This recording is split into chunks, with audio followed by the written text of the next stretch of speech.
আজকে বসেছি তোমাদেরকে কিছু জিনিস দেখাতে। জিনিস বলতে কিছুদিন আগে তোমাদেরকে বলছিলাম যে কিছু জিনিস কিনতে গিয়েছি, বাড়ি ফিরে দেখাবো, কিন্তু তারপরে আর দেখানো হয়ে ওঠেনি। আর মায়েরও শরীর ভালো ছিল না, ডাক্তার দেখালাম, কিছু করলাম, পিহুরও শরীরটা ভালো নেই।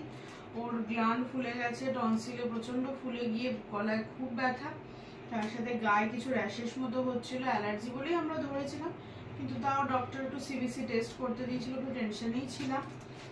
তো ভাবলাম তোরা আজকে গেছিলাম আমি ডাক্তারটা দেখাতে, ডাক্তার দেখিয়ে আসলাম সবে। পিহু আর মা যায়নি, আমি একাই গিয়েছিলাম রিপোর্টটা দেখিয়ে আসতে।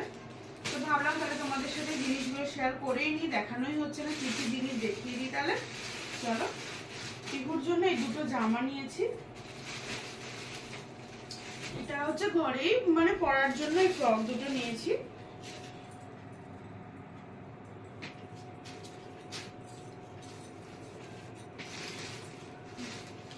ডিওলো এইসব কালারের তো পরেই, তাই একটু অন্যরকম কালার দেখে নিলাম। আর হোয়াইটটা আমার মায়ের দুজনেরই খুব পছন্দ, অনেকদিন ধরে খুঁজছিলাম কিন্তু পাইও নি, তাই জন্য এটাই নিয়ে নিলাম, এই হোয়াইট কালারেরটা। তা এই দুটোই পিহুর কেমন হয়েছে কালারটা জানিও কিন্তু। হোয়াইটের মধ্যে এরকম সুন্দর এখানে লেখা আছে লাভ কিটেন, লাভ কিটেন, হ্যালো কিটেন। বাচ্চাদের জিনিসে তো এসব ভালোই লাগে। আর এটা একটা প্রিন্টেড। এই হচ্ছে দুটো পিহুর ফ্রক। মায়ের নাইটি নিয়েছি, এটা খুব সফট নাইটিটা, কিন্তু খুব সুন্দর।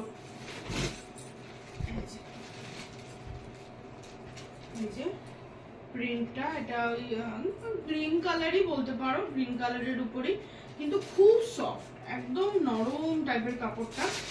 এটা নিচ্ছি মায়ের। আর আছে দুটো মায়ের ব্লাউজ। মা বেড়াতে ঠেড়াতে গেলে ভালো এই দুটো পরে, ঠিকই প্রিন্টেড ভালো পারে ব্লাউজ, কিন্তু সাধারণত ও সবসময় এদিক ওদিক গেলে না মা ওইসব ব্লাউজগুলো পড়তে চাইছে না, মা একটা সিম্পলের উপর চাইছিল। আর মায়ের যেটা ব্ল্যাক ছিল পুরো হোয়াইট স্পট স্পটও হয়ে গেছিল, তাই বললাম রেড আর ব্ল্যাকটা নিয়ে না, রেড ব্ল্যাক তো সবসময় লাগে। আর এটা হলো মায়ের, আর আমার জন্য নিয়েছি এই নাইটিটা।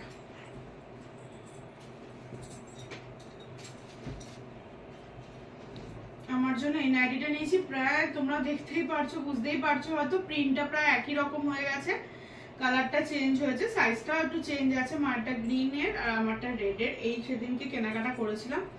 আর কিছু টুকটাক এমনি দোকানের জিনিস ছিল, এই জিনিসগুলো কিনে এনেছে। তো ভাবলাম কিনে যখন এনেছি তোমাদের সাথে তো শেয়ার করতেই হবে। কারণ কিছু ঝামেলার মধ্যে দিয়ে তো গেলাম, তাই তোমাদেরকে দেখানো হয়নি, তাই এখন দেখিয়ে নিলাম তোমাদের।